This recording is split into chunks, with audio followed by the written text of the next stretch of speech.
Bismillahirrahmanirrahim. Alhamdulillahi rabbil alamin. Salatu wassalamu ala asyrafil anbiya'i wal mursalin wa ala alihi wa sahbihi wa man tabi'ahum bi ihsanin ila yaumiddin. Amma ba'd. Alhamdulillah kita kembali melanjutkan kajian kita pada malam hari ini. Lanjutan pembahasan kitab Sahih Al-Imam Al-Bukhari rahimahullah ta'ala rahmatan wasi'ah. Kita masuk atau kita akan mulai pembahasan kitab Al-Iman.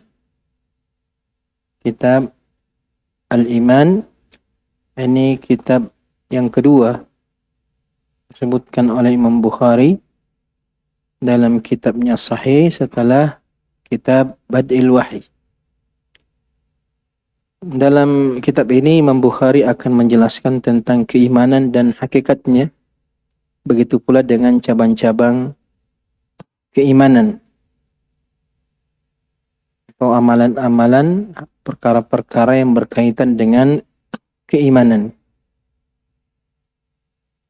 Imam Bukhari rahimahullah ta'ala berkata, Babu qaulin Nabi sallallahu alaihi wasallam, Buniyal Islamu ala khams. Bab sabda Nabi sallallahu alaihi wasallam, Buniyal Islamu ala khams. Islam dibangun atas 5 pondasi atau 5 perkara. Judul bab ini adalah penggalan hadis dari Abdullah bin Umar yang akan diriwayatkan oleh Imam Bukhari secara utuh dengan sanad dan matannya pada bab kedua. Nanti bab kedua Imam Bukhari akan meriwayatkan hadis Bunyal Islam ala khams. Imam Bukhari menjadikannya judul bab untuk menunjukkan bahwasanya iman itu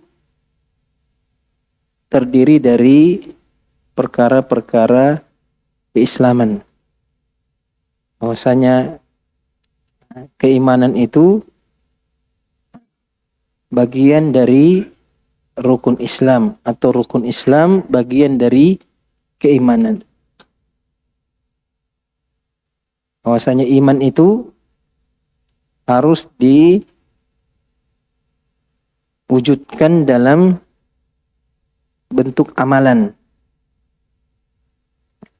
Bagaimana yang disebutkan oleh Nabi sallallahu alaihi wasallam dalam hadis Ibnu Umar. Kemudian Imam Bukhari rahimahullah ta'ala selanjutnya menjelaskan tentang hakikat keimanan. Hakikat keimanan dengan menyebutkan beberapa dalil dari ayat-ayat Al-Quran dan perkataan para salafus saleh tentang makna iman. Beliau mengatakan wa huwa qaulun wa fi'lun. Bahwasanya iman itu terdiri dari ucapan dan perbuatan. Iman itu diwujudkan dalam ucapan dan perbuatan. Ucapan dengan lisan, begitu juga ucapan dalam hati. Artinya apa yang diucapkan dengan lisannya harus juga diucapkan di dalam hatinya atau diikrarkan di dalam hatinya. Wa fi'lun, begitu juga iman terdiri dari perbuatan, baik itu perbuatan yang zahir, perbuatan anggota tubuh, salat, puasa, haji, dan ibadah-ibadah lainnya. Begitu juga dengan amalan-amalan hati, seperti tawakal, khauf, mahabbah, raja. Itu semua bagian daripada keimanan. Wa yazid wa yanqus. Dan iman itu bertambah dengan ketaatan, yazidu bit ta'at. Wa yanqus, iman itu juga bisa berkurang dengan kemaksiatan. Ini ucapan Imam Bukhari rahimahullah ta'ala adalah ucapan para salafus saleh. Para salafus saleh sebagaimana nanti akan disebutkan setelahnya. Dan di antara dalilnya itu hadis Abu Hurairah radhiyallahu taala anhu di Sahih Bukhari dan Muslim. Nabi sallallahu alaihi wasallam bersabda, "Al-imanu bid'un wa sab'una aw bid'un wa sittuna syu'bah." Iman itu terdiri dari 70 lebih. Bid'un itu 3 sampai 9. Bid'un itu angka 3 sampai 9. 3, 4, 5, 6. Sekitar itulah istilahnya. Bid'un wa sab'una artinya 70 lebih. Au bid'un wa sittuna 60 lebih. Syu'bah cabang. Fa afdaluha yang paling afdal di riwayat lain itu fa'alaha yang paling tinggi qaulu la ilaha illallah, ucapan la ilaha illallah. Ini menunjukkan bahwa iman itu terdiri dari qaul. Nah, mengatakan fa afdaluha qaulu la ilaha illallah wa adnaha imatatul adza 'anit tariq. Dan yang paling rendah adalah menghilangkan duri, kotoran, gangguan dari jalanan. Ini berupa amalan, fi'lun. Wal haya'u syu'batun minal iman. Sedangkan malu adalah cabang keimanan, di antara cabang keimanan. Dan ini adalah amalan hati. Adalah amalan hati. Kemudian yazidu wa yanqus, karena kalau ada yang paling tinggi, ada yang paling rendah, berarti iman itu bertambah.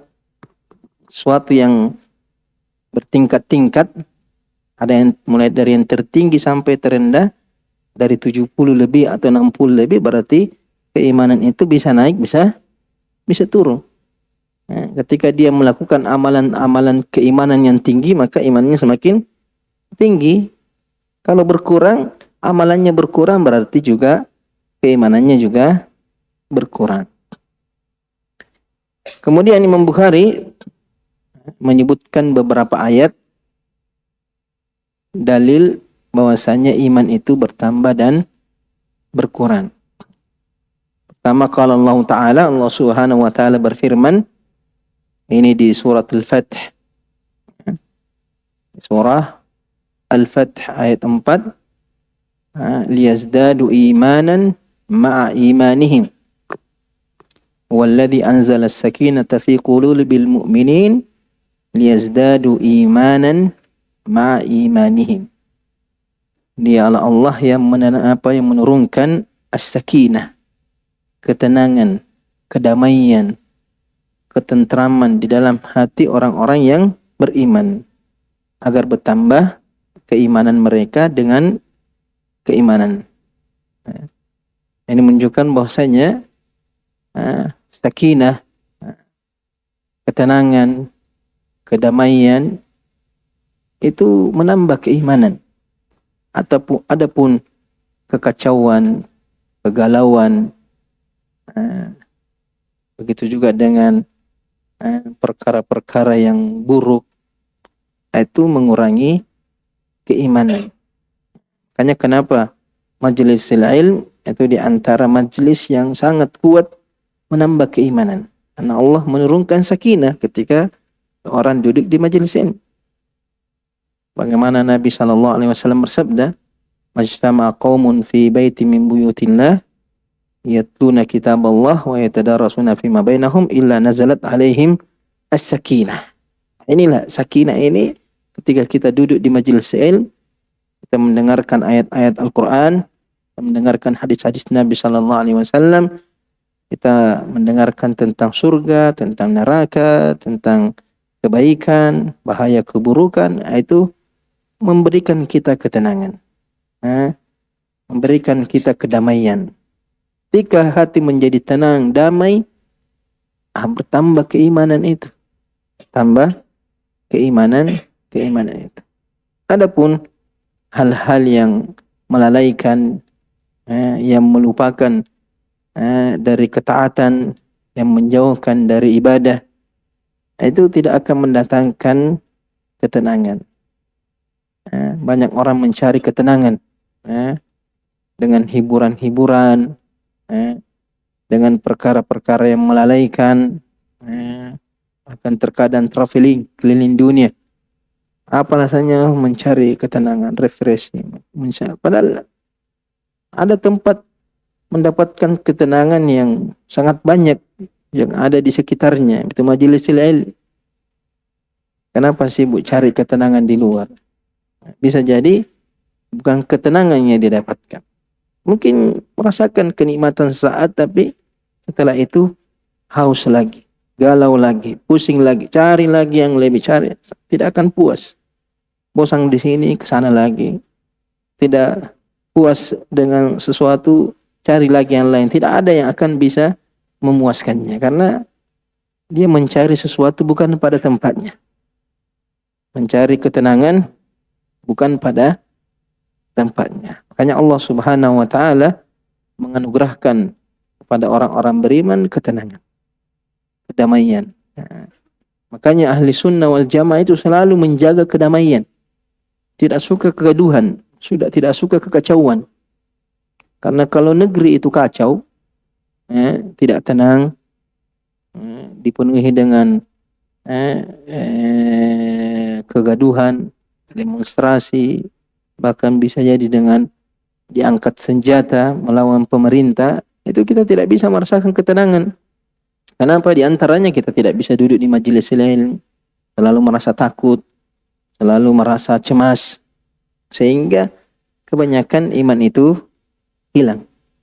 Tidak bisa kita menyampaikan agama Allah dengan baik, tidak bisa kita menjalankan ibadah dengan tenang, sehingga akan merusak keimanan. Hanya akan mencabut keimanan di dalam diri kita. Wal iyazubillah. Jadi ini Imam Bukhari menjadikan ayat ini dalil bahwasanya iman itu bertambah. Kalau bisa bertambah berarti bisa berkurang. Sesuatu yang bisa bertambah itu pasti berkurang. Pasti bisa berkurang. Kalau sesuatu itu bisa bertambah berarti dia juga bisa berkurang. Kemudian ayat yang kedua itu firman Allah Subhanahu wa taala, wazidnahum huda, di suratul Kahf ayat 13 tentang ashabul Kahf. Allah berfirman, nahnu naqussu 'alaika naba'ahum bil haqq innahum fityatun amanu bi rabbihim wazidnahum huda. Ini Allah Subhanahu wa taala, kami mengisahkan kepada engkau wahai Muhammad tentang berita mereka. Ketika ayat ini turun, ketika orang-orang Yahud bertanya kepada Nabi tentang kisah Ashabul Kahf. Nabi tidak tahu kisah mereka. Turunkan ayat menunjukkan bahwasanya Nabi Muhammad betul-betul utusan Allah Subhanahu wa taala, karena tidak ada yang tahu kisah ini kecuali orang-orang yang mendapatkan wahyu dari Allah Subhanahu wa taala. Nahnu naqussu 'alaika naba'ahum bil haqq innahum fityatun. Tanya mereka itu adalah pemuda-pemuda. Pemuda-pemuda yang beriman kepada Rabbnya.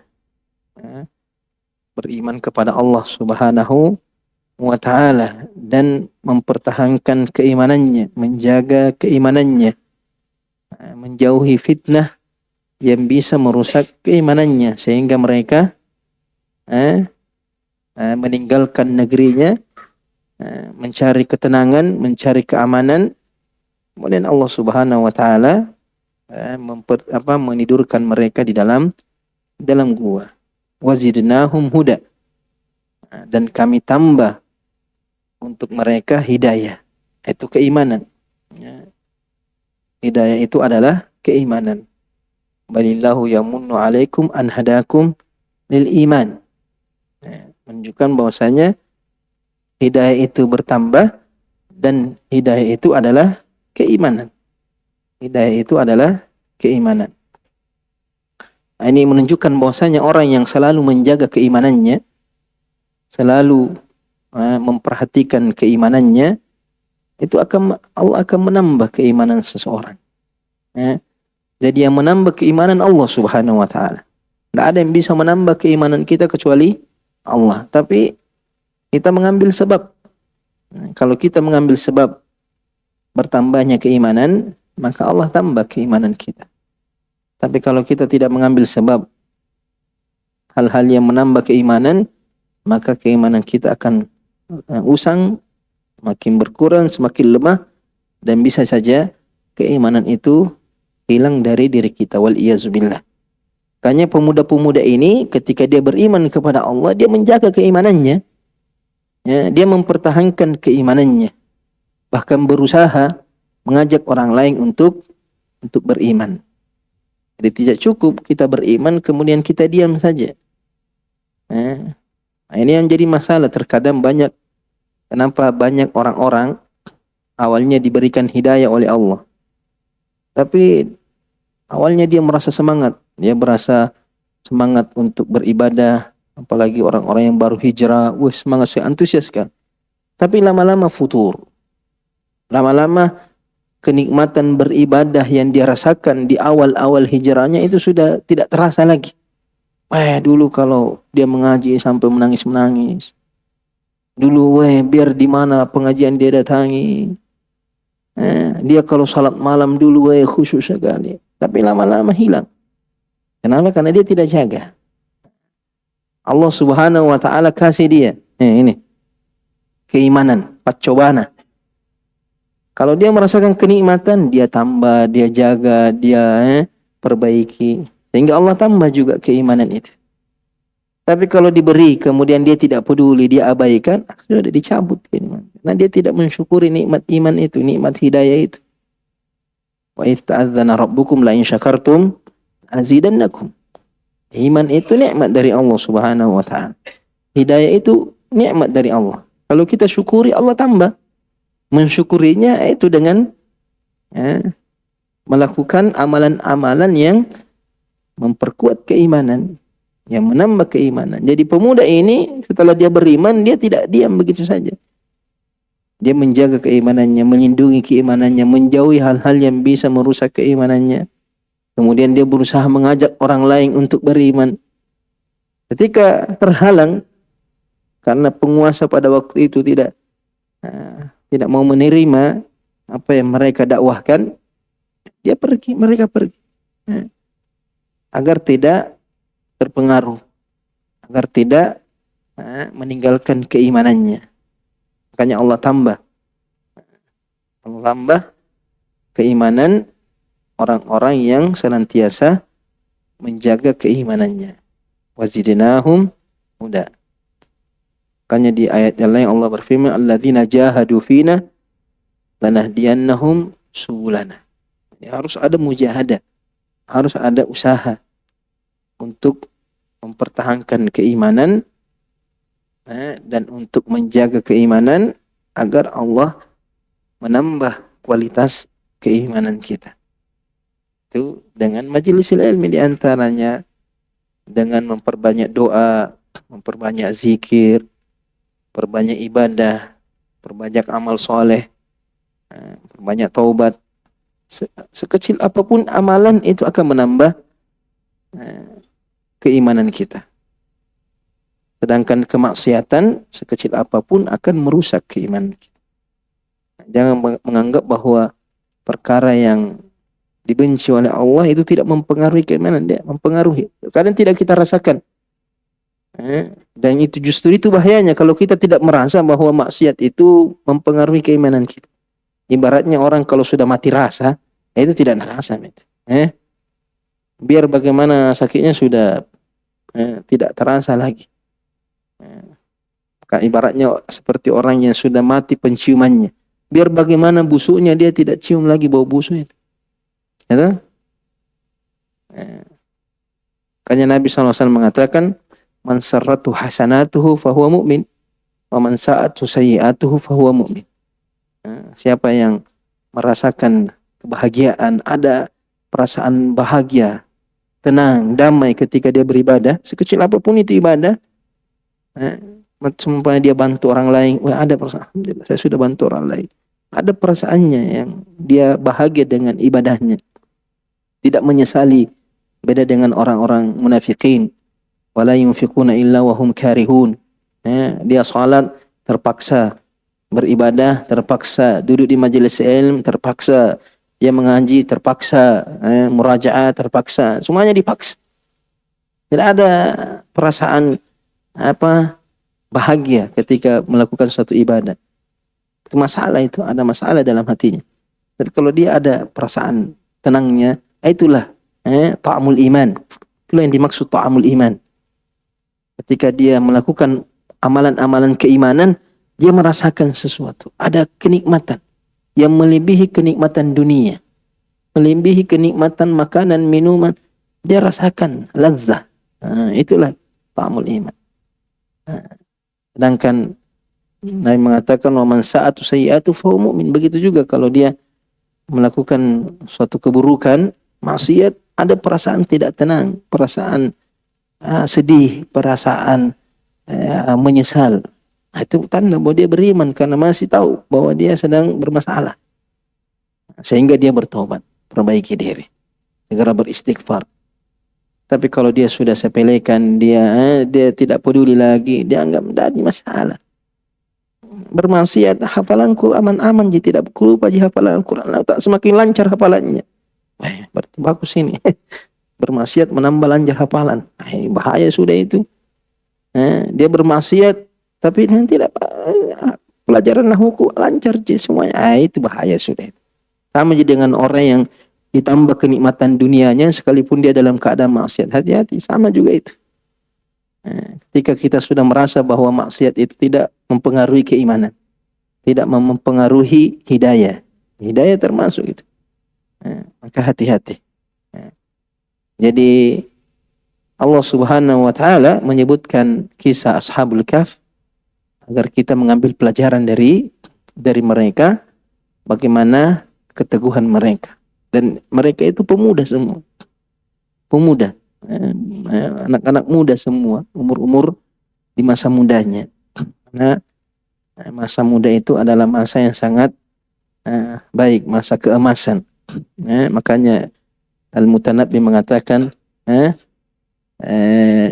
laita syabab ya'udu yawman fa ukhbirhu bima fa'ala al-mashibu. Nah, kita tahu bagaimana pentingnya masa muda itu kalau sudah tua. Mau semangat menghafal buntu mi. Banyak waktu, banyak sibuk, anak begini, banyak pekerjaan. Mau menuntut ilmu susah mi. Pasti menyesal. Yang tidak mengisi masa mudanya dengan ketaatan pasti menyesal. Yang mengisi saja pasti menyesal. Coba aku tanya ustaz-ustaz yang sudah, pasti ada penyesalannya. Kenapa tidak? Kenapa? Padahal mungkin itu dia sudah isi dengan bagus, tapi masih ada celah-celahnya. Itu pun disesali. Jadi yang semangat saja yang berusaha mengisi masa mudanya dengan ketaatan, itu biasanya juga tetap menyesal. Karena pasti ada celah-celah yang dia ingat. Coba aku datangi syekh ini, coba dulu. Kenapa tidak saya dulu duduk sama ini? Kenapa tidak saya baca kitab ini dulu? Kenapa tidak saya? Pasti dia menyesal. Pasti dia akan menyesal. Makanya sebelum datang penyesalan, manfaatkan. Karena itu sudah ma'ruf. Masa tua itu adalah masa penyesalan. Syukur-syukur kalau dia menyesal di masa tuanya sebelum di akhirat. Syukur-syukur dia menyesal di masa tuanya. Tapi ya penyesalan di masa tua, ya itu mami kasihnya. Laita syababa yaudu yauman. Hanya menghayal saja. Mau rajin beribadah, sudah bengkok-bengkok lututnya, sudah tidak sanggup lagi berdiri lama. Mau duduk di majelis ilmu, harus mencari dinding-dinding untuk bersandar. Tidak sanggup lagi lama-lama daurah 3 jam, 4 jam, tidak bisa. Mau yang singkat-singkat saja. Tidak bisa lagi materi-materi yang berat. Harus materi-materi yang ringan-ringan saja. Karena pikirannya sudah tidak sanggup lagi. Jadi manfaatkan masa muda sebelum menyesal. Karena pasti menyesal. Pasti menyesal.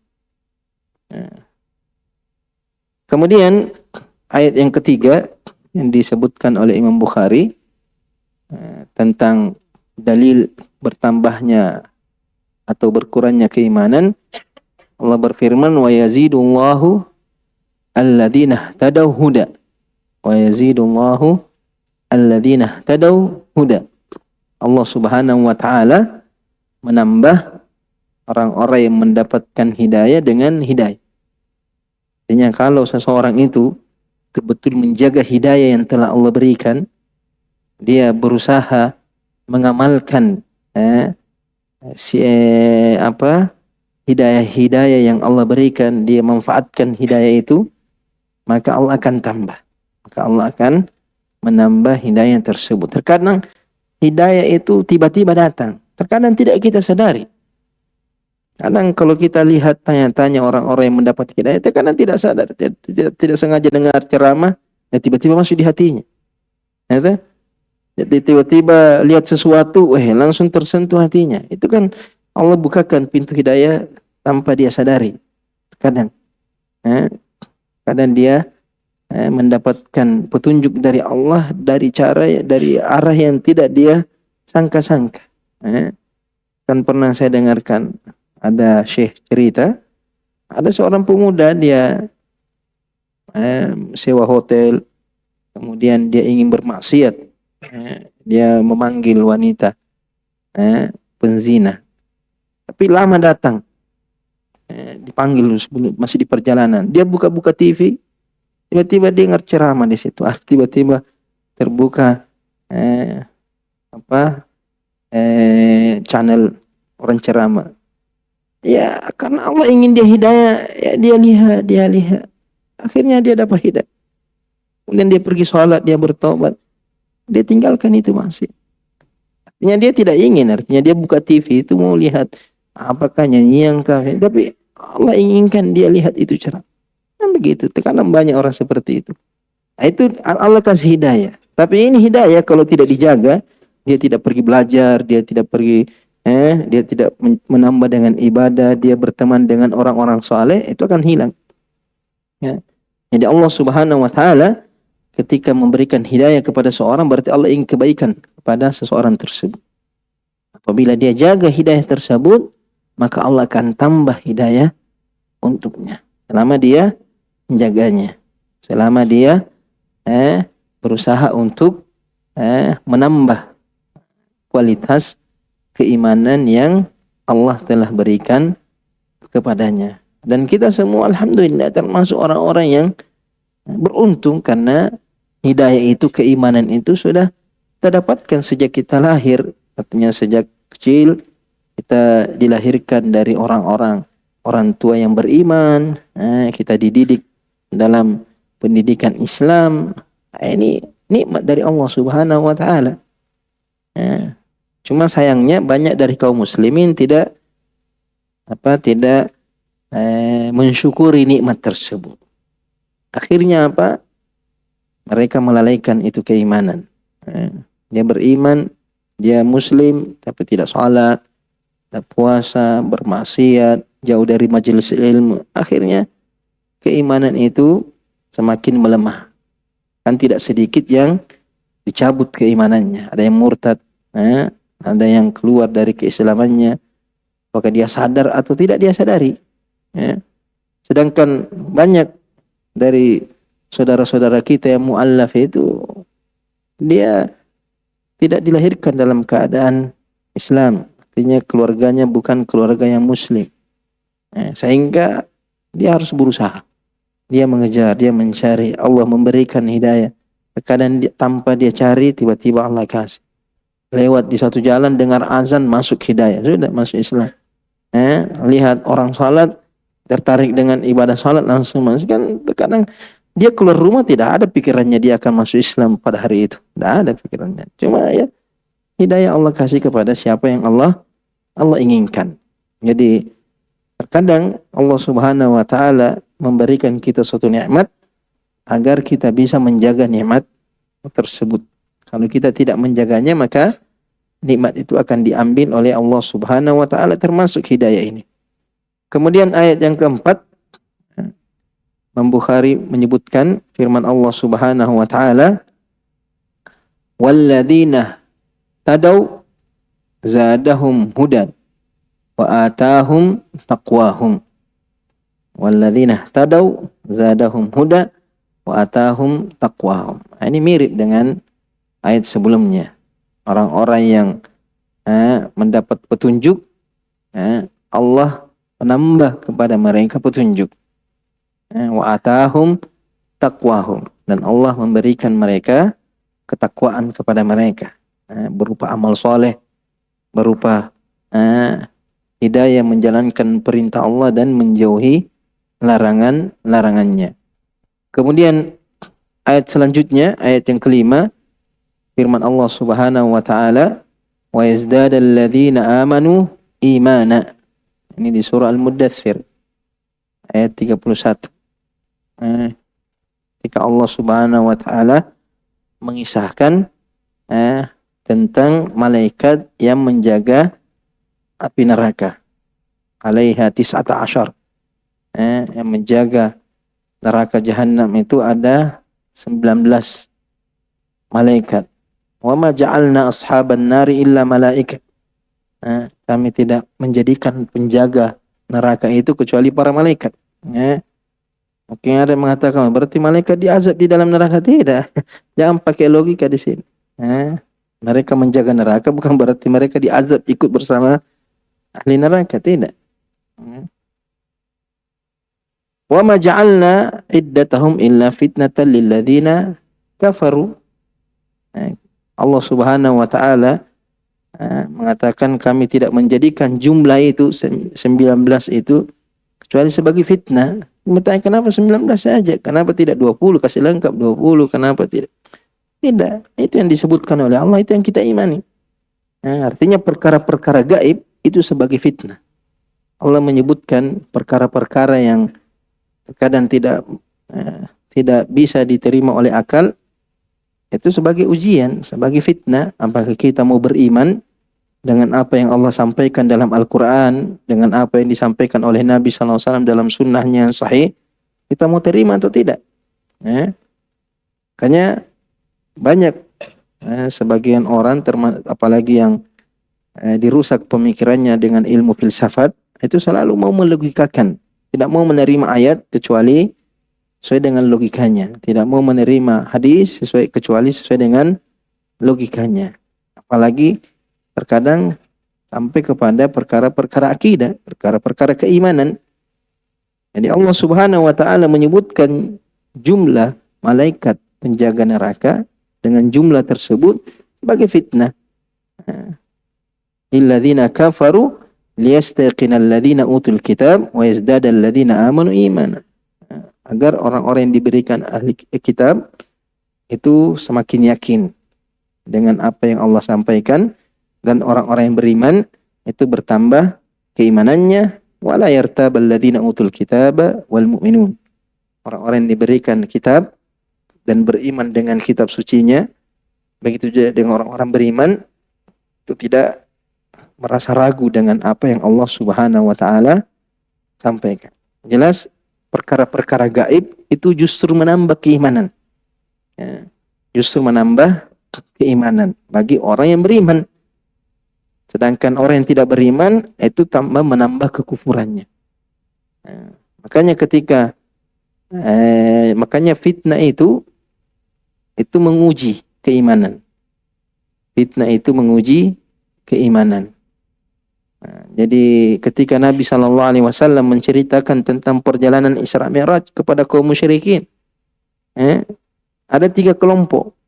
Kaum musyrikin jelas menolak, yang tidak percaya, karena memang tidak ada keimanannya, tidak masuk di akalnya. Bagaimana caranya berangkat ke Baitul Maqdis di malam hari, sebelum pagi sudah tiba kembali? Tidak masuk di akalnya, ditolak. Kelompok yang kedua, du'afaul iman. Sebagian sahabat atau sebagian orang beriman pada waktu itu yang masih lemah keimanannya, dia murtad, dia meninggalkan keimanannya. Kenapa? Karena tidak sanggup menerima syubhat ini tentang perjalanan Isra Mi'raj Nabi sallallahu alaihi wasallam. Orang yang beriman yang imannya lemah, itu dia akan terkena fitnah.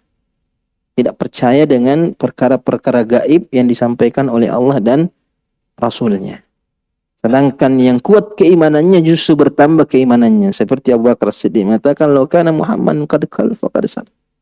Jelas keimanan. Kalau Muhammad mengatakan hal itu berarti dia benar. Jadi fitnah itu menambah kekuatan keimanannya. Jadi ketika diberikan ayat-ayat tentang perkara gaib, justru dia imani. Sedangkan orang yang lemah keimanannya atau memang tidak beriman, tidak akan percaya. Ketika disampaikan ayat-ayat sifat, hadis-hadis sifat, tidak mau dipercaya. Kenapa? Karena tidak masuk ke dalam akalnya. Sehingga terkena fitnah. Meninggalkan ayat-ayat dan hadis-hadis yang jelas, dia lebih memilih logikanya daripada nas Al-Quran dan As-Sunnah. Jadi orang-orang beriman ketika mendengarkan firman-firman Allah Subhanahu wa taala, hadis-hadis Nabi yang berbicara tentang perkara gaib, itu menambah keimanannya, menambah keimanan mereka. Begitu juga dengan ayat-ayat hukum, bukan hanya ayat-ayat tentang akidah, tapi ayat-ayat hukum. Ketika kita melihat bagaimana hukum-hukum salat, kesempurnaannya hukum-hukum Islam, tentang hukum-hukum puasa, hukum zakat, hukum haji, semua hukum-hukum Islam itu menambah keimanan. Hanya nanti akan disebutkan dalam kitab ini tentang perkara-perkara yang berkaitan dengan keimanan. Kemudian ayat selanjutnya yang disebutkan oleh Imam Bukhari dalam bab ini, wa qauluhu, firman Allah Subhanahu wa ta'ala, ayyukum zadatu hadhihi imana. Ayyukum zadatu hadhihi imana. Ini perkataannya orang-orang munafik. Fa ammal ladzina amanu fazadathum imana. Ini di surah At-Taubah. Wa idza ma unzilat suratun, apabila diturunkan satu surah pada Nabi sallallahu alaihi wasallam, faminhum may yaqulu ayyukum zadatu hadhihi imana. Ada di antara mereka yang mengatakan, siapa yang bertambah keimanannya dengan surah-surah seperti ini, ayat-ayat seperti ini. Hanya meragukan ayat-ayat yang Allah turunkan, surah-surah yang Allah turunkan. Kalau mengatakan fa'amal ladzina amanu fazadathum imana, orang-orang beriman itu bertambah keimanannya. Makanya membaca Al-Quran itu termasuk perkara yang menambah keimanan. Jangankan paham ayatnya, tidak paham saja itu menambah keimanan. Baca saja, itu menambah keimanan. Apalagi kalau mengerti apa yang dia baca, atau dia paham apa yang dia baca, dia tahu hukum-hukum yang ada dalamnya. Dia bisa mentadabburi ayat-ayat Al-Quran, itu semakin kuat menambah keimanan. Yani fa'ammal ladzina amanu fazadathum imanan wa hum yastabshirun. Orang-orang beriman ketika membaca Al-Quran bertambah keimanannya, bukan bertambah kesombongannya, keangkuhannya, bertambah pengingkarannya. Tambah banyak orang yang membaca Al-Quran, tapi justru dia menyelisihi apa yang ada dalam Al-Quran. Kam min qari'in lil Quran wal Quranu yal'anhu. Tambah banyak orang yang membaca Al-Quran, sedangkan Al-Quran melaknat dia. Dia tidak mengamalkan isi dalamnya. Dalam Al-Quran banyak sekali ayat-ayat tentang larangan syirik, tapi dia melakukan kesyirikan. Banyak sekali Allah Subhanahu wa ta'ala mengancam orang-orang yang menyekutukan Allah Subhanahu wa ta'ala. Dia membela kesyirikan. Tapi banyak Allah Subhanahu wa ta'ala memuji, membela ahli tauhid. Justru dia membenci ahli tauhid. Dia memusuhi ahli tauhid. Biasanya ini penghafal Quran semua. Bahkan jangan hafal, dia tahu qiraatnya, dia tahu ayat pertama, ayat terakhir, halaman sekian, ayat kesekian, nah tahu semua. Tapi yaqa'u fi syirk, terjerumus dalam kesyirikan. Makanya membaca Al-Quran butuh keimanan. Butuh keimanan. Agar bertambah keimanannya. Adapun wa ammal ladzina fi qulubihim marad. Nah, ini masalah. Adapun orang yang dalam hatinya ada penyakit, ada kemunafikan, ada hawa nafsu, ada dunia, ada kesyirikan, fazadathum rijsan ila rijsihim. Artinya Al-Quran bukan menambah keimanannya, tapi menambah keburukannya, menambah penyakit, menambah kekufuran, menambah kemunafikan. Ketika diturunkan ayat-ayat perkara gaib, semakin bertambah pengingkarannya. Ketika disampaikan ayat-ayat sifat, mengingkari sifat-sifat Allah Subhanahu wa Ta'ala. Bahkan terkadang mempermainkan ayat-ayat Allah Subhanahu wa Ta'ala, membenturkan antara satu ayat dengan ayat yang lain, berusaha mencari kekurangan Al-Quran, bahkan mengatakan ini ayat mau diganti, ya ayyuhalladzina kafaru, nggak boleh ada kata-kata kafir dalam Al-Quran, ganti. Astagfirullahaladzim. Dia ingin merubah firman Allah Subhanahu wa Ta'ala. Itu pula yang menganggap Al-Quran tidak sempurna, Al-Quran ada yang kurang, Al-Quran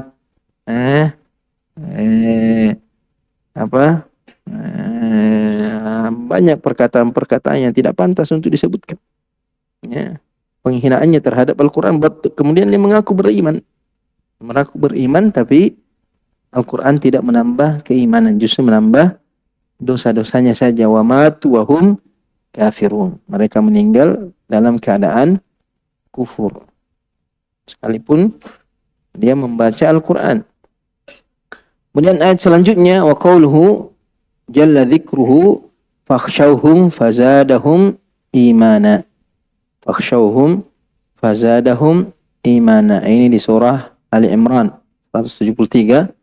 Ini kisah setelah perang Uhud. Setelah perang Uhud itu kita ketahui kaum muslimin itu ditimpa musibah. Banyak kalangan sahabat yang meninggal, 70 lebih sahabat yang meninggal, termasuk Hamzah. Nabi luka-luka, para sahabat. Pokoknya mereka mendapatkan musibah. Setelah kembali, artinya Abu Sufyan juga perjalanan kembali ke Mekah. Nabi SAW kembali ke Madinah. Tiba-tiba ada yang berseru, alladzina qala lahumun nasu innan nasa qad jama'u lakum fakhshawhum. Ini Abu Sufyan merasa tidak puas dengan hasil yang dia dapatkan di perang Uhud. Sebelum tiba di Mekah, dia berencana untuk kembali menyerang, serangan balik. Karena merasa bahwa yang kita inginkan kematian Muhammad, dan Muhammad masih hidup. Sia-sia kita keluar. Akhirnya mau kembali. Kemudian sampai berita itu kepada Nabi SAW, datang menyampaikan, qala lahumun nas innan nasa qad jama'u lakum. Bahwasanya an-nas di sini kaum musyrikin, bahwa mereka kembali mengumpulkan pasukan. Untuk menyerang kalian. Fakhshawhum, maka takutlah kalian. Pasrah saja. Artinya kalian tadi sudah kalah, kembali lagi, tambah kalah lagi kamu. Fakhshawhum, takutlah, menyerah saja. Jangan melawan. Fazadahum imana. Justru para sahabat makin bertambah keimanannya, semakin kuat keimanannya, semakin berani berkorban untuk membela agama Allah. Mereka tidak takut dengan kembalinya Abi Sufyan. Waqalu hasbunallahu wa ni'mal wakil. Mereka mengatakan cukuplah Allah sebagai penolong kita dan Allah sebagai sebaik-baik wakil, sebaik-baik yang melindungi. Jadi ketika para sahabat kembali mempersiapkan diri untuk menghadapi serangan balik dari Abi Sufyan, sampai lagi berita kepada Abi Sufyan, kaum muslimin masih siap berperang. Artinya mereka tidak takut. Mereka justru ingin kembali lagi, ingin menutupi kekurangan yang mereka dapatkan, karena sahabat menyadari bahwa ada masalah di antara mereka, yaitu meninggalkan perintah Nabi SAW wasallam ketika mereka lebih mengejar harta rampasan perang daripada melaksanakan perintah Nabi SAW. Akhirnya mereka ingin memperbaiki keadaan, semangat. Sampai berita kepada Abu Sufyan, wah ini ternyata kaum muslimin masih kuat, tidak berani. Abu Sufyan akhirnya tidak jadi kembali ke kota Madinah karena gentar juga, takut juga mendapatkan berita bahwasanya kaum muslimin itu tidak takut. Justru mereka bertambah semangatnya, bertambah kekuatan keimanannya bertambah itu. Ini menunjukkan bahwasanya kekuatan sesungguhnya itu adalah kekuatan iman. Bukan masalah senjata, jumlah sahabat sudah sedikit, sudah ada banyak yang meninggal. Mereka juga sudah terluka banyak, tapi karena keimanan mereka kuat, semangat mereka juga semakin kuat. Kemudian ayat ini juga menunjukkan bahwasanya orang-orang musyrikin, orang kafir itu berusaha melemahkan semangat kaum muslimin dengan menakut-nakuti. Sengaja ditakut-takuti, diperlihatkan senjatanya, bomnya, nuklirnya, supaya kita takut. Tidak ada harapan, tidak mungkin kita akhirnya meninggalkan agamanya, takut. Kenapa? Karena ditakut-takuti. Seperti ini. Innan nasa qad jama'u lakum fakhshawhum. Seharusnya kita tidak pernah merasa takut dengan musuh-musuh Allah Subhanahu wa taala. Karena kita senantiasa bersama Allah, kita membela agama Allah, menjalankan agama Allah, tidak akan mungkin Allah akan meninggalkan hamba-hambanya yang beriman. Cuma kebanyakan kaum muslimin itu justru meninggalkan Allah Subhanahu wa taala sehingga Allah meninggalkan mereka. Allah tidak menurunkan pertolongannya kepada hamba-hambanya, kepada kaum muslimin, karena kaum muslimin banyak yang meninggalkan menolong agama Allah. Sedangkan Allah mengatakan intan surullaha yansurkum. Kalau kamu menolong agama Allah, Allah akan menolongmu. Pertanyaan, mana pertolongan sekarang? Jangan salahkan Allah. Mana justru kita yang menyalahkan diri kita. Syaratnya tidak ada, maka al-masyrut juga tidak ada. Kan di sini kan syartiyah, intan surullah. Kalau kamu menolong Allah, yansurkum. Tapi kalau tidak ada nasrullah, kita tidak menolong agama Allah, jangan berharap kita mendapatkan pertolongan dari Allah. Jadi ketika saat ini tidak ada pertolongan Allah, yakinlah berarti kita juga tidak pernah menolong agama Allah. Kebanyakan kaum muslimin larut dalam kesyirikan, menyebarkan bid'ah, menyebarkan maksiat, riba di mana-mana, perzinahan. Bagaimana caranya Allah mau turunkan pertolongan? Nabi saja, ada Abu Bakar, ada Umar di perang Uhud, kalah atau mendapatkan musibah, tidak mendapatkan pertolongan hanya karena melanggar satu perintah Nabi. Satu saja perintah Nabi. Sekarang berapa banyak perintah Nabi yang ditinggalkan? Kemudian minta pertolongan dari mana? Nabi saja tidak mendapatkan pertolongan. Karena sahabat, bukan Nabi yang melanggar, sahabat. Itu pun sebagian saja. Tidak semuanya. Tidak mendapatkan pertolongan. Bagaimana bisa sekarang kita meminta pertolongan sedangkan kita tidak menolong agama Allah Subhanahu wa taala? Jadi sahabat mendapatkan kekuatan karena keimanannya. Mendapatkan pertolongan karena keimanannya. Dan orang-orang musyrikin takut apabila kaum muslimin kuat imannya. Bukan masalah kuat ekonominya. Bukan masalah banyaknya jumlahnya.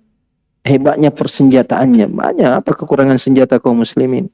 Apa kekurangan harta kaum muslimin? Yang jadi masalah imannya lemah.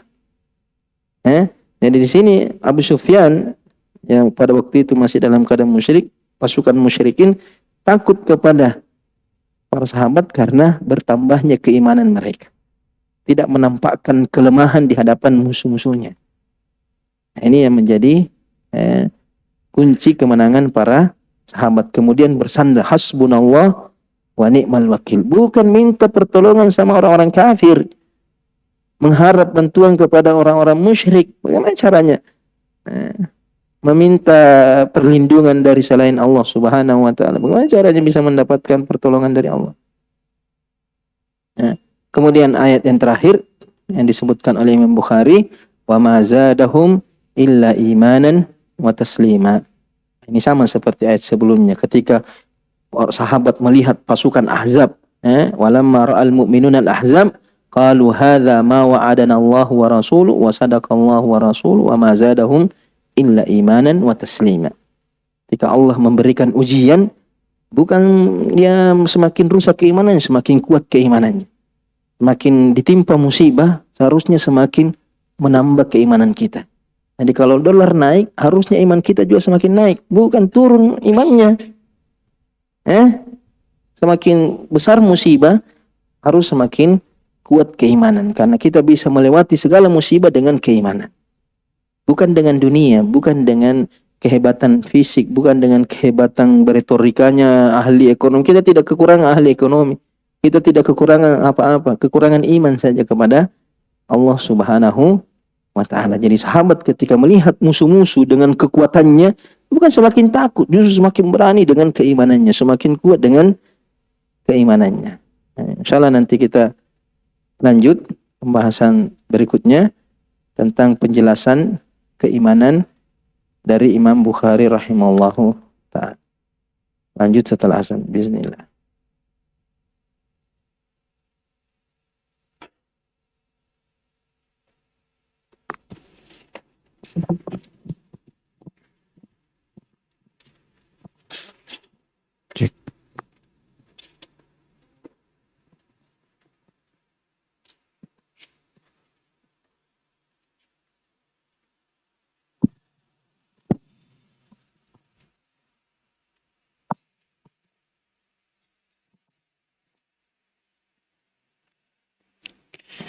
Allahu Akbar,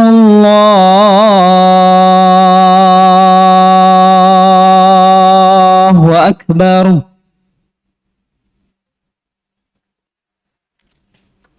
Allahu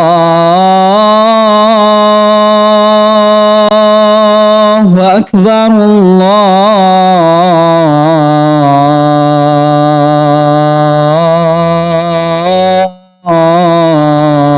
Allahu Akbar.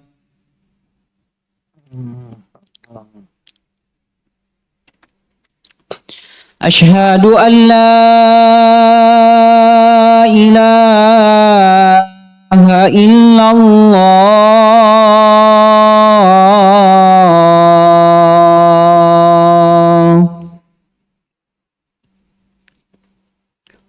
Asyhadu an la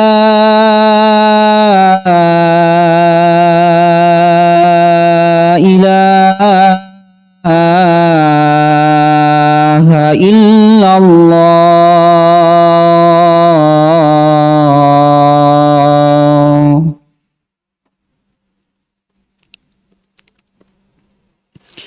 Asyhadu anna Muhammadar Rasulullah.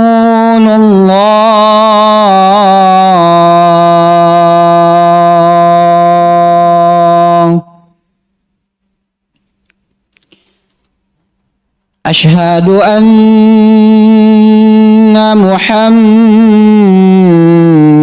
Rasulullah.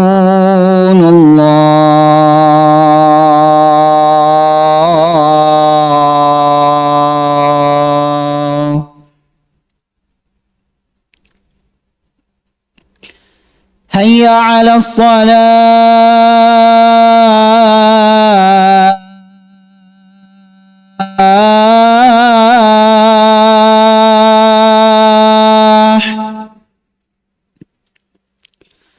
Hayya 'alas salah.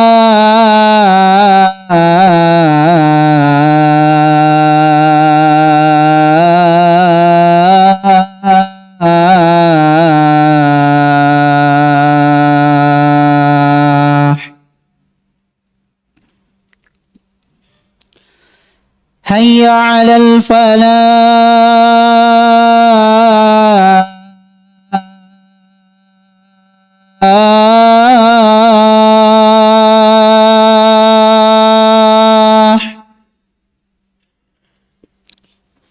Hayya 'alal falah.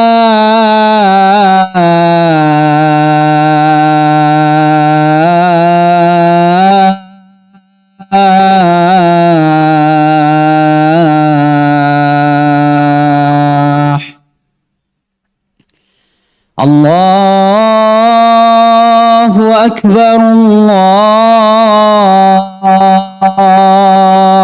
أكبر لا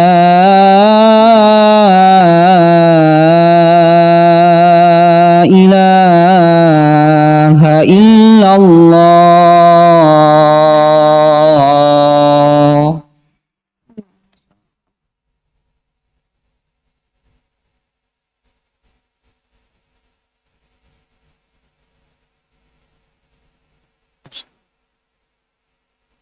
Ada pertanyaan di sini. Apakah kelalaian itu dosa? Lalai itu banyak tingkatannya. Lalai tidak sembahyang, dosa itu. Eh, Kalau dia lalai, artinya kemudian dia meninggalkan kewajiban, maka dia berdosa. Beda lalai dengan lupa. Kalau lupa berarti dia tidak sengaja. Kalau lalai artinya dia tidak mempedulikan, menyibukkan diri dengan dunia, dilalaikan oleh dunia, dilalaikan oleh hal-hal yang tidak bermanfaat. Maka dia berdosa sesuai dengan kadar apa yang melalaikan dia. Apa yang melalaikan dia. Artinya apa yang dia tinggalkan dengan kelalaiannya tersebut. Bahkan Nabi SAW itu ketika mengatakan inilah astagfirullah fil yaumi mi'ata marrah. Ketika ditanya mengatakan innahu la yughanu ala qalbi. La yughanu ala qalbi artinya terkadang Nabi merasa bahwa dia luput dari mengingat Allah Subhanahu wa taala karena disibukkan dengan urusan kaum muslimin. Kadang Nabi mengurus perkara-perkara kaum muslimin, Nabi merasa itu sesuatu kelalaian. Padahal bagi kita itu bukan kelalaian, itu manusiawi. Tapi Nabi merasa bahwa itu adalah kelalaian sehingga Nabi beristighfar sebanyak 100 kali. Jadi kalau hal-hal seperti ini Nabi beristighfar 100 kali, bagaimana dengan kita yang terkadang kelalaiannya tidak sampai ke maksiat tapi mengurangi ketaatannya, menyibukkan dia dari hal-hal yang lebih bermanfaat. Itu juga kelalaian juga, artinya terkadang dia tidak melakukan yang haram, tidak melakukan, tapi terkadang tarkul afdal, tarkul aula. Dia meninggalkan perkara yang lebih baik, melakukan yang lebih rendah atau yang kurang, yang tidak bermanfaat. Ini termasuk lalai. Artinya terkadang dari lalai itu tergantung kadarnya. Apa yang terjadi ketika dia lalai? Apa hal-hal yang dia tinggalkan ketika dia dalam keadaan lalai? Apakah ketika seorang mendapatkan istri yang soleh termasuk dari rezeki? Nah, termasuk rezeki, bahkan termasuk rezeki yang terbaik yang Allah berikan kepada pada seseorang. Makanya dalam hadis, man razaqallahu zaujatan salihah faqad a'anahu ala syatri dini. Siapa yang Allah beri rezeki dengan istri salihah, berarti Allah sudah membantu dia menjaga sepertua agamanya. Allah menjaga seperdua dari agamanya. Fal yataharra bin nisfil baqi, maka dia berusaha menjaga seperduanya lain.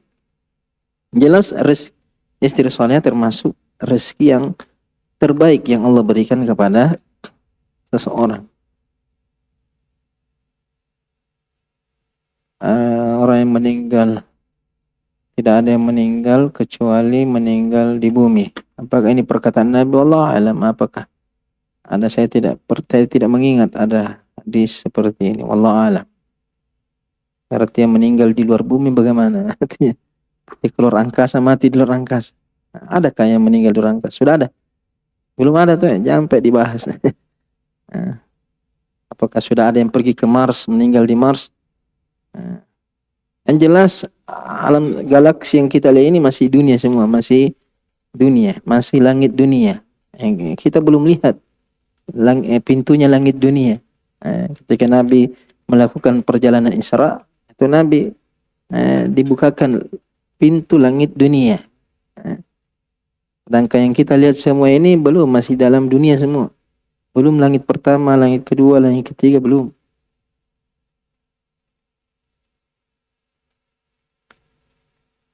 Apakah menjual barang di tempat apa ini? Barang yang tempat kemasan dalamnya.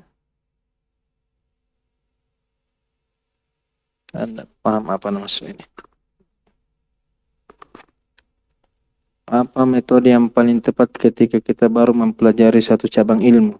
Ya, ketika baru mempelajari cabang ilmu, metodenya adalah belajar dari guru. Misalnya memudahkan. Ya, kalau pemula itu tidak boleh belajar sendiri.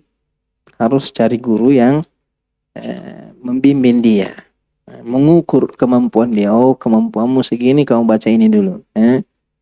Ketika ada hambatan, ada yang membimbingnya, mengajarinya. Jadi semua pemula harus ada gurunya. Semua harus ada gurunya. Setiap cabang ada pintu-pintunya semua. Nahwu di sini pintunya, ini pintunya, masing-masing punya pintu yang memudahkan. Terkadang orangnya berbeda-beda. Ada pemula, tapi dia pemula cerdas orangnya, gampang dia terima. Ada juga pemula buntu sekali memang juga. Artinya harus ada cara tersendiri ya. Jadi pemula itu juga bertingkat-tingkat. Seperti apa sih mengatakan banyak istilah-istilah yang tidak dipahami. Ini yang jadi masalah. Jadi kalau dia pemula terus belajar sendiri, dari mana dia paham itu istilah-istilah? Mencari di AI. Sampai salah penjelasan. AI-nya maksud ke yang lain, kau juga maksud ke yang lain. Itu masalahnya. Jadi teknologi itu kalau bukan ahlinya juga yang pakai, tak bermanfaat juga. Kadang merusak. Jadi AI mungkin bagus, tapi harus ahlinya juga yang pakai sehingga lebih maksimal. Dia bisa tahu ini sisi benarnya, ini sisi kelirunya. Karena AI cuma membantu kita mengumpulkan hal-hal yang pernah kita baca di sini, tapi tidak tahu di mana nih. Nantinya oh iya ya, ada di sini. Pernah saya baca di sini. Oh, pernah saya dengar ini. Artinya ada pengetahuan sebelumnya. Tapi orang yang tidak ada pengetahuan sebelumnya, tidak tahu apakah ini benar atau salah, ini yang disebutkan sesuatu yang keliru.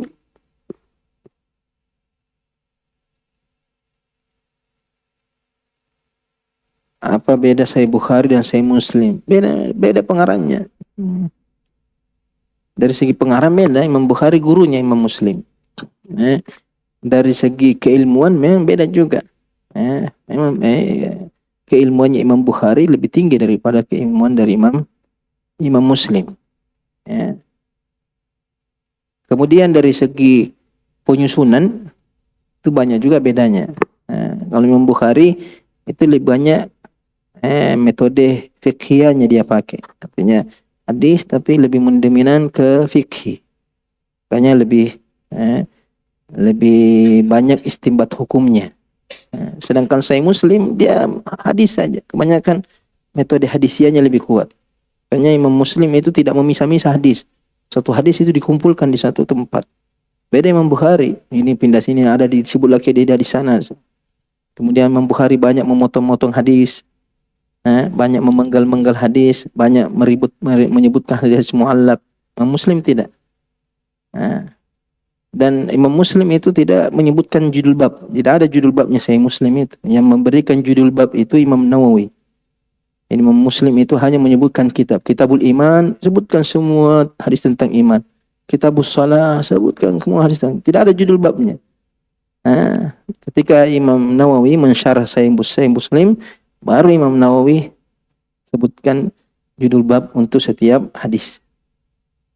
Karena memang Imam Muslim hanya fokus ke hadisnya. Makanya kalau mau belajar hadis, baca Sahih Muslim. Metode hadisiannya lebih kental, lebih kuat. Lebih menjaga kaidah-kaidah hadisiyah. Sedangkan Imam Bukhari dia lebih fokus ke fikihnya. Kalau belajar fikih, saya Bukhari. Kemudian dari segi kesahihan juga secara umum Sahih Bukhari lebih kuat dari segi kesahihannya daripada Sahih Muslim. Tapi secara umum. Tapi tidak menutup kemungkinan yang itu ada Sahih Muslim, satu hadis di Sahih Muslim lebih kuat daripada satu hadis di Sahih Sahih Bukhari. Dari segi kualitas sanadnya seperti itu. Tapi secara umum satu kitab itu Sahih Bukhari lebih tinggi kualitas kesahihannya. Karena syarat Sahih Bukhari lebih ketat daripada syarat Sahih Muslim. Sahih Muslim lebih agak longgar penerimaan syarat hadis sahihnya.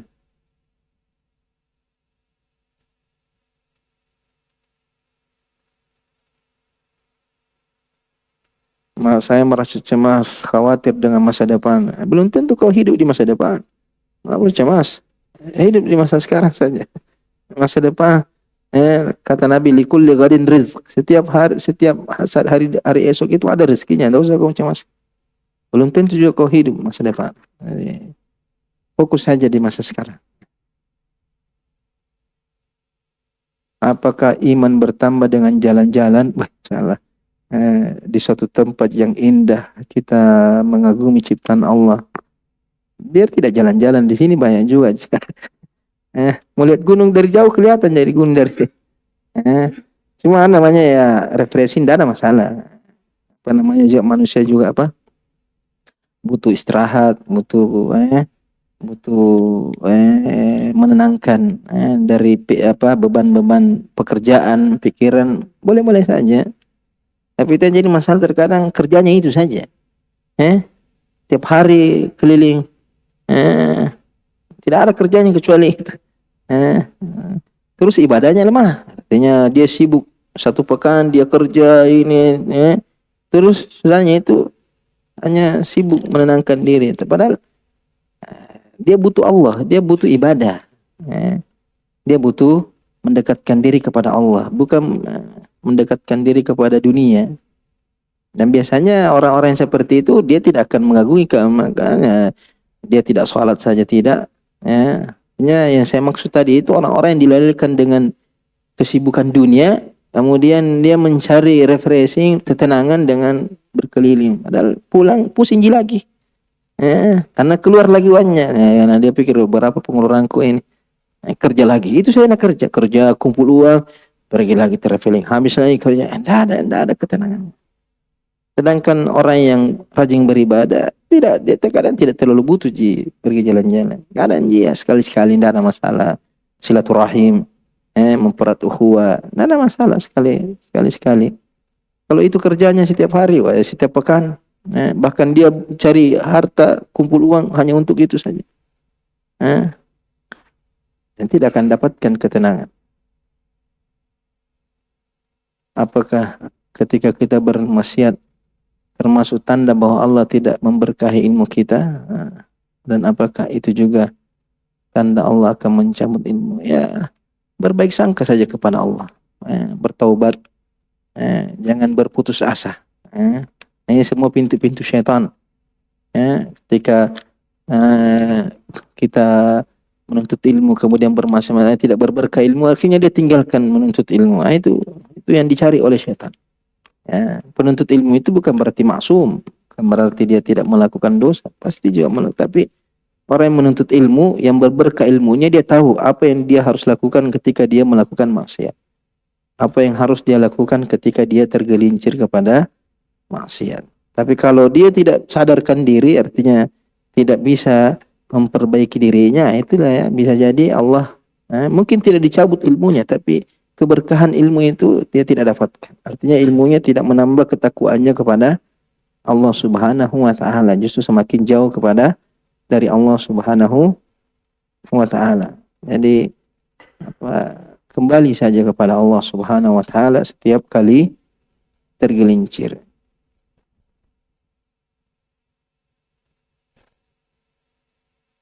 Saya tidak tahu nama-nama orang saya ini.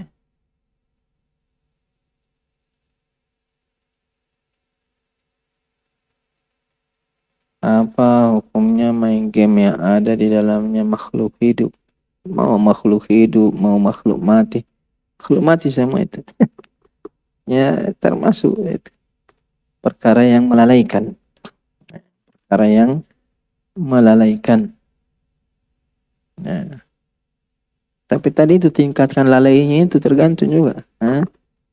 Kalau itu terus nak kerja setiap hari, maka ada yang tidak sampai makan tetap. Nah, itu makan tidak sholat apa itu terus dia kerja karena pencariannya di situ.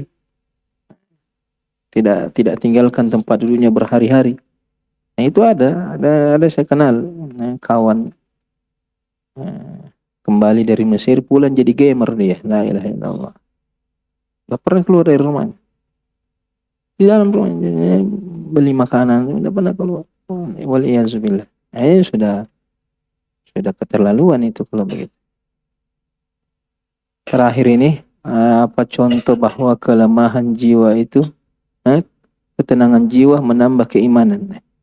Tadi itu walladzi anzala as-sakinata fi qulubil mu'minin liyazdadu iman. Karena kalau hati tenang itu artinya dia akan merasakan kedamaian. Tentunya ketenangan dengan ibadah tentunya, berzikir, bukan dengan main yoga atau apa. Tidak. Jangan sampai mengatakan ketenangan pergi di gua bertapa di situ. Jadi tidak, setan yang datang di situ.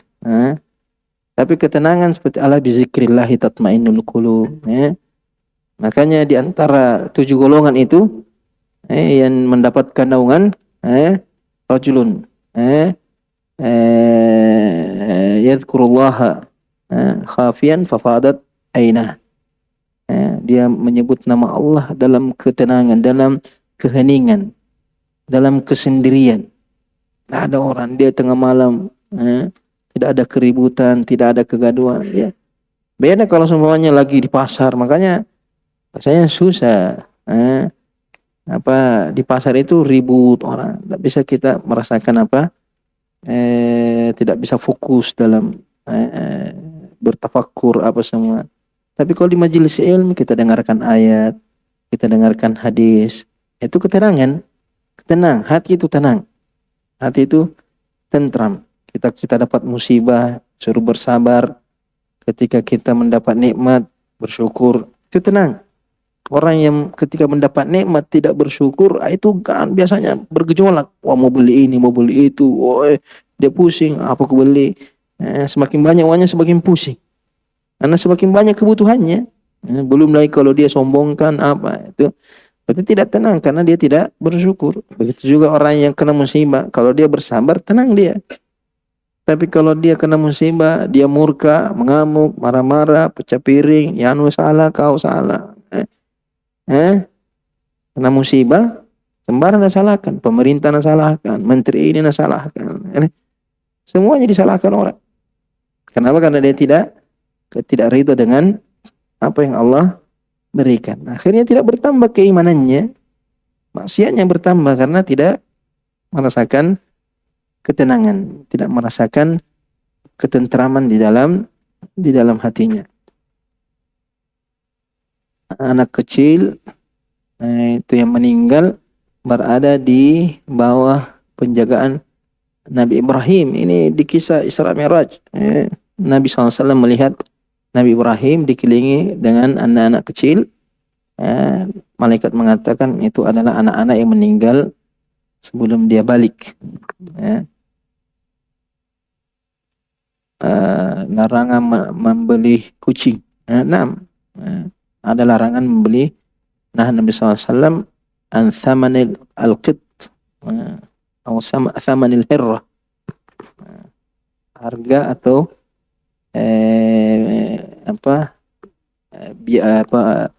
pembelian kucing tak boleh. Minta saja, banyak kucing itu dijual, banyak kucing berkeliaran. Bisa minta. Tapi kalau beli jangan. Atau menjual jangan. Sebagian berasa matan saya jual jasa perawatannya. Kadang pelihara kucing juga melalaikan juga. Biayanya, ongkosnya, dimandikan lagi.